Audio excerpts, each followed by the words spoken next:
Right, welcome. It is Saturday evening here in West Wyalong, and you may wonder why I'm wearing a hat. Well, look, usually it's because you've had a bad hair day, isn't it? But I don't have much hair, so it's mainly because it's quite cool here. Anyway, there you go. Just in case you wondered. So, what I'm going to talk about a bit today, and I'm going to stop fiddling with my mouth and my face and my ears. I noticed I was doing that quite a lot the other day. So let's keep the hands down here. Well, just in my lap. Well, by my side actually. Anyway, what I want to talk about is what I've been doing today, and also books. I want to talk about books. So, what have I been doing today? Okay, Saturday. I work pretty much 7 days a week. It's kind of what you have to do when you're running a local paper all by yourself. You just have to do it if you want to cover things properly. Some people don't, right? Some people just cover bits and pieces and, you know, go through the motions, but I like to do it properly. The thing is with doing it properly is people realize that eventually. Then what they start doing is giving you stories, and they start coming up to you, realizing you do stories that actually get results, which is a really good thing. Let me give you a quick example of that actually. Somebody came in the other week or last week and said that they'd been to the tip, local tip. They were tipping some building material off in the area for building material, and there was a truck there, massive truck, what they call here a B double, which is like a double truck. And it was dumping a load of foul smelling stuff. The woman even brought some of this stuff into the office, which is a bit of a pain because I was just about to eat my toasted ham, cheese, and tomato sandwich, which I had in one hand. And she said, have a sniff in this bag. Wasn't pleasant. Anyway, point is this: talk to the council about it. I said, what's going on here? And they said, oh, it's from another council area. And I said, well, why is that? Why would you do that? Oh, because, we allowed them to do it. Something doesn't smell right, in many ways about this. Anyway, point is, they then told me, well, we're not going to accept those deliveries anymore. Never really got to the bottom. Well, I say never say never. I haven't got to the bottom of it yet, but I don't know what they were dumping, but it was smelt bloody awful. And people all over the place in the local area were complaining about the smell. Anyway, so people are starting to come to me and talk to me and tell me about issues in their area. And that's what it's all about. So that's good. Anyway, I went to this rugby union match today. And that's the one where they just basically get on with the game, unlike rugby league, where they stop every 5 times, the ball's played, and kick it back through the legs or something. I don't know. I don't have a sports body. I don't have a sports bone in my body. When I was a little kid, I had to play football, soccer, as some of you may know it, or as the Americans pronounced it once, soccer. Anyway, it's football to me, right? It's football. And I hated playing it. There was a period of time when I actually fancied myself as a goalkeeper, and I was pretty good until the kids realised I could get over my head because I'm pretty short. I could never get those big top ones, the big tall ones. Anyway, so I didn't really like sports, never really liked it. I don't even like being a team player. I know some of you recoil at that. Some of you will go, oh my God, he's not a team player. No, I'm not. I want to do things myself. Okay. Anyway, that leads me on to books. If I've had a dream in my life, I'm not sure if I do have the dream still. But anyway, if I've had a dream in my life in the past 60 plus years, it's to write a novel and get it published, right? I have tried and tried and tried. I've never got anywhere with it, I've got to say. I'm going to just run through that briefly in a minute. But there is a thing about, you should never give up. Sorry, I've got a bit of an itch there. There we go. You should never give up, right? I have tried very, very hard for over 30 years, 35 years, I would say. I've written several novels. I've basically got nowhere with them. Eventually, I ended up self-publishing one of them myself. I hesitated there because another one I self-published as well, which is kind of autobiographical, I suppose. Anyway, let me tell you about it. So, my logic was, and maybe still is to an extent, my logic is that I'm a journalist. I can write stories, factual stories, obviously. I can put them together. I know how that works. I can make them entertaining. I can make them compelling. I can get them so that people read them. And I thought, well, I must be able to do that with fiction, surely. I come up with an idea. Well, it's just not proved to be the case. So, okay, first one I wrote was called Creator. And I changed the title of that probably in the second or third draft version of it to Mr. Wolf. Okay, basically, and I know I'm giving it away here, but good luck. Good luck. So basically, I called it Mr. Wolf, and it was about Adolf Hitler at the end of the war, Second World War. He had been frozen, cryogenically frozen. Yeah, you got to remember the Nazis, right? For all their many faults, and there were no redeeming factors about them, they were pretty good when it came to technology quite often. And anyway, so I had him frozen at the end of the war, right? So he didn't die. And he was taken to Norway in a submarine. And it was an underground submarine base in Norway. And basically, they set up this lab there. And Mr. Wolf came back. And if you look at the state of the world today, my premise was that some countries wanted a strong man. Mr. Wolf was right there. Mr. Wolf is interesting because Adolf Hitler, when he was first setting out to be a firebrand or whatever he was, because the authorities were often after him, they didn't use his real name when they were talking about him in their, his group. They called him Mr. Wolf instead. Anyway, that's what I base that on. So I wrote that one. And I sent it to a lot of publishers, didn't get anywhere with it. I thought it was pretty good. I still love that book, actually. I think it's really good. I love the way, I suppose, I developed it, that there were a whole load of people after him and trying to get the secret of this longevity of life, because that was actually what the Americans were after, right? They weren't so bothered about Adolf. They were just bothered about getting this idea of longevity and being able to keep people alive for a long time. Anyway, I thought it was pretty good. Now, second one I wrote. So anyway, I sent that one to loads of publishers, didn't get anywhere with it. I'll talk a bit about that process in a minute. Let me talk about it now, actually, before we get into the other ones. So basically, here's the thing. You sit down and you write a book. Now, that can take between a year, sorry, I'll go back, between 6 months and a year, I reckon, right? Now, some people take ages to write novels. There are some well-known novelists who only write like one book every 15 years. If you go back a bit further, Gustav Flaubert, who was from a very wealthy family, he thought he had a couple of books published, right? Back in, it's probably the 1800s, I'm thinking. He had a couple of books published, but he thought it was a really good day if he wrote a sentence that he was happy with, right? Can you imagine how long that took? Anyway, but it takes a long time. You've got to sit down and you've got to do it. In this world today, anything that takes a long time is frowned upon, isn't it, really? Anyway, put that aside for a second. So it takes a long time. You write the book. What do you do then? Traditionally, you got to find a book agent, right? Because if you send it direct to publishers, well, many of them don't accept you sending it direct to them. Sorry about this, I've got an itch. I know I'm fiddling with my nose again.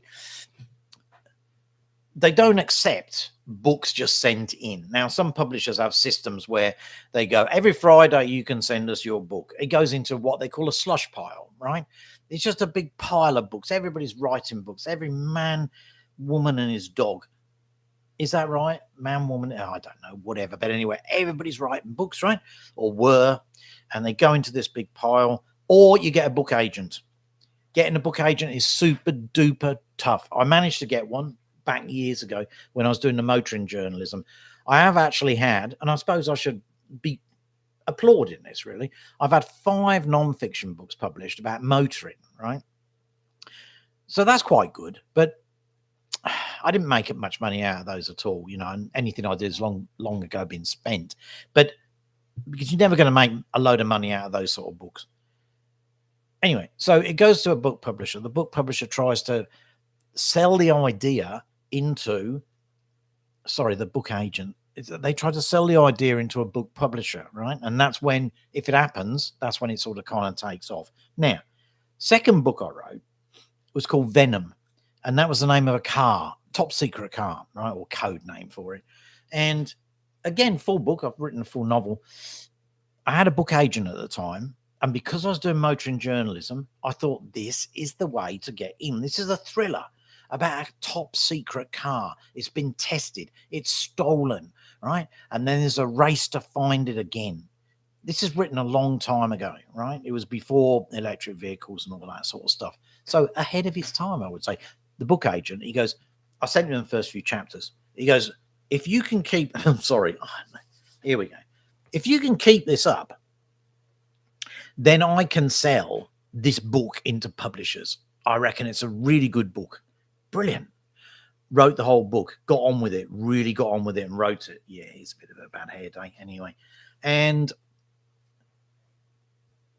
it went into quite a few publishers, including Pan Macmillan, so one of the biggest, which of course still exists today. He sat there for a long time. But of course, he was pushing, or hopefully he was pushing it, going in there, talking to him about it.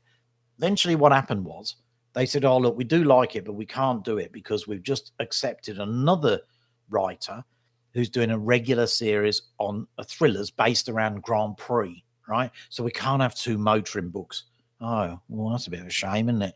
So that was that, right?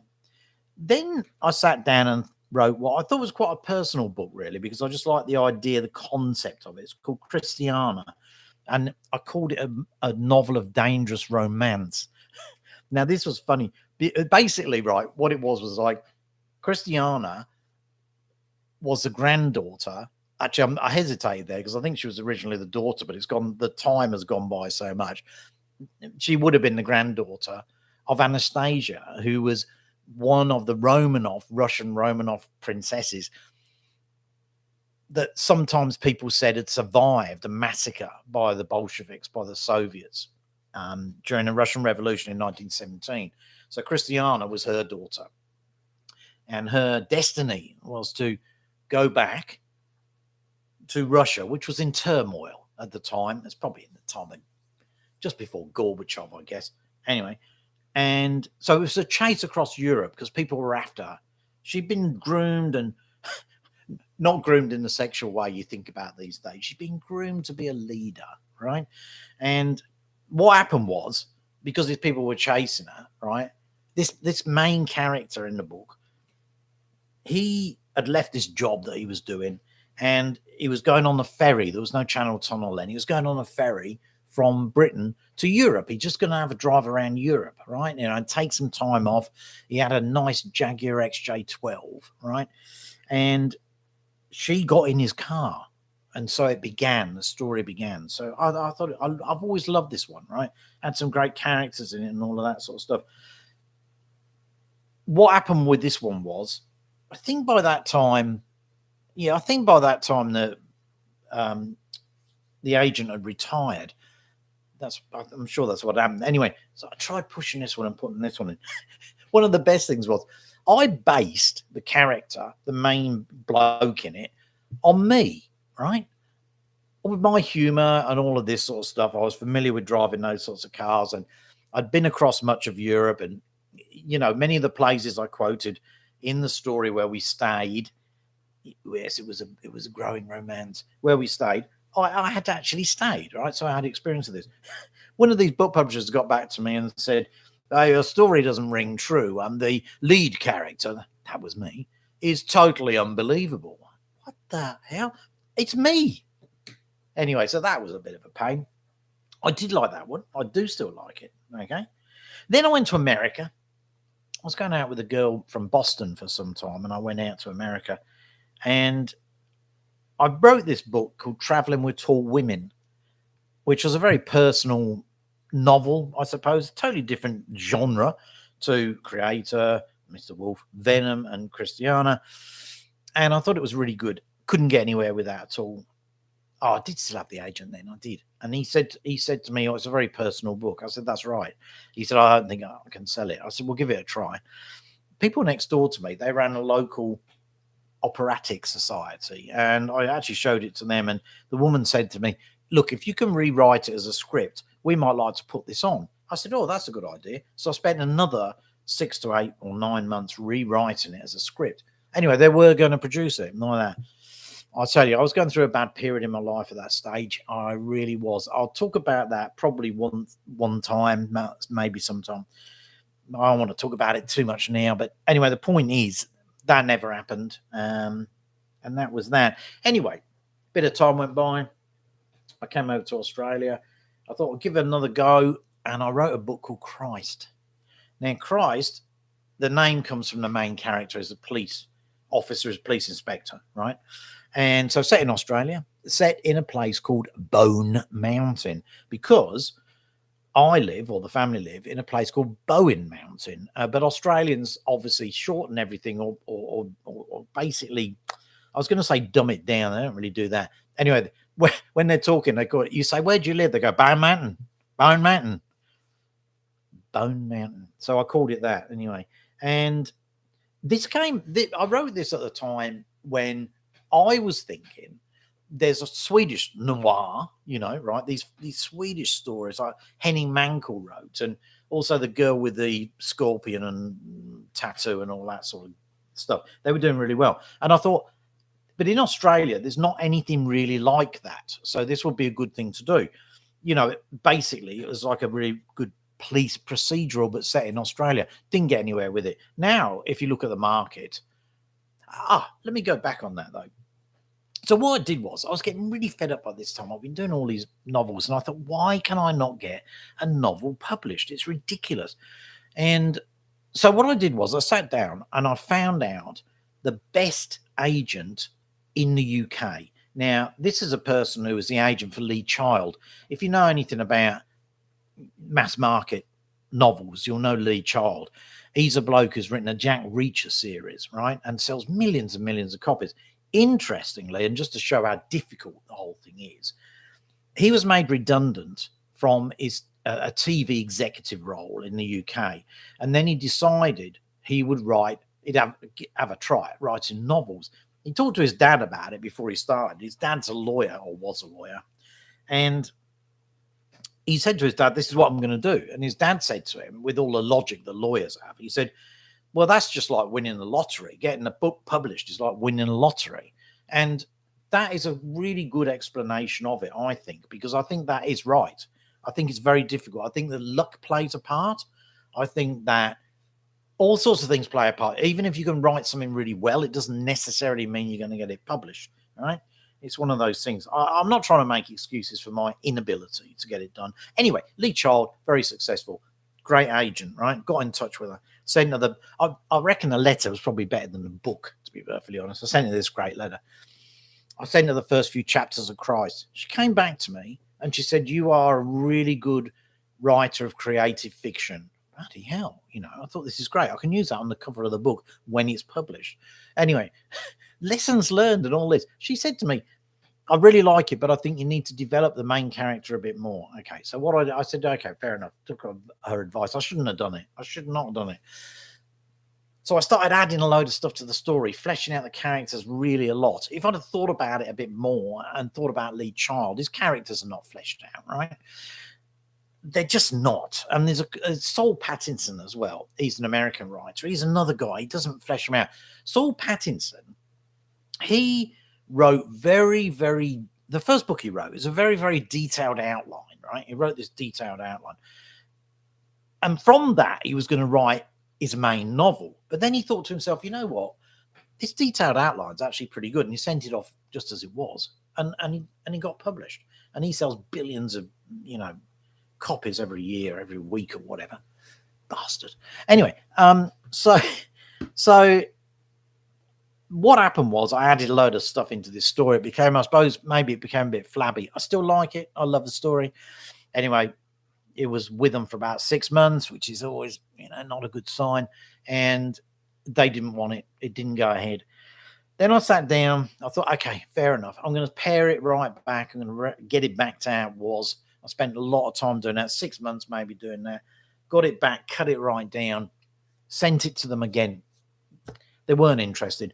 I think with these folks, if it doesn't resonate with them the first time around, they're not going to bother looking at it again. So that was that. So there's a lot of stuff I've written, okay?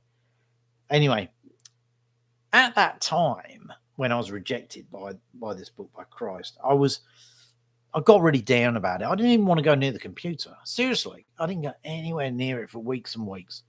I didn't want to do anything. And the funny thing is, I got this mate.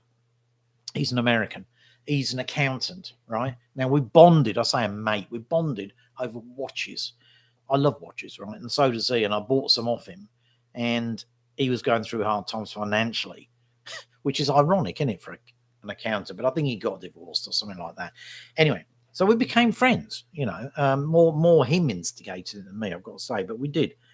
And he said to me, I was telling him all this and explaining it all, and he said to me, "Listen, you're a journalist, right?" And I said, "Yeah, that's right." And he said, "So why are you writing novels?"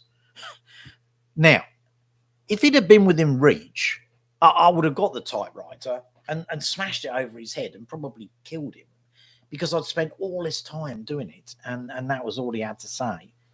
But I sat and thought about it afterwards, and I thought, you know what, maybe he's right. So then I started a digital news service for the area, the Hawkesbury, which I live in, right? And that proved to be super successful. Doesn't make any money, never made any money. I sold it eventually to a couple of wealthy ladies, and that's the only way I made any money out of it, and I didn't make that much anyway. But point is, I suppose, stick to your knitting, right? That's probably what the point is. Anyway, I don't know. I mean, I'm not going to close the door forever, but one of the things about writing a book is this. Jeremy Paxman, if you're English in Britain, you'll know Paxman. He's an interviewer, a fierce interviewer for the BBC, right? He retired some years ago, and he's got some form of dementia. I can't remember what it is. I can't remember. Maybe I've got dementia. I don't know. Anyway, it's one of the common dementias. And the point is, he got together with a few mates of his, and they're people, they decided they needed to do something about this and to raise awareness. And one of them said, "Let's write a book." And Paxman said, "No, it takes too long." So they decided to do a podcast, which is probably why I'm here now and not sitting writing another book. I've got loads of book ideas, right? Loads of book ideas. But I think, do I want to sit for a year writing a book, polishing it, getting it right, and then what? I've got to find an agent, and then I've got hope they put it before a publisher. It's ridiculous, isn't it? It just takes too long. So I kind of put it on the back burner, which is a shame, because, as I say, it's been my dream to do that, right?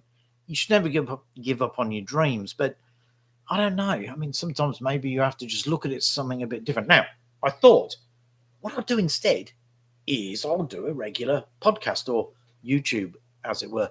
Anyway, nobody's watching it. I'm speaking into the void. Nobody's watching it, which, anyway, not to worry. Sorry, Sunday tomorrow. On Sunday, I am going down to a village called Ungary. Used to be, well, I say village, it's town, really, I suppose. Looks like a ghost town these days, until you see what's happening behind the scenes. Yeah, I'll say no more at this stage. So I'm going down there tomorrow, and I'll report back. Hopefully I'll do something tomorrow evening. And yeah, so look, take care out there, and maybe sometime somebody will watch this. Anyway, have a good evening, and we'll talk again soon. Okay, here we go. Off we go. Goodbye.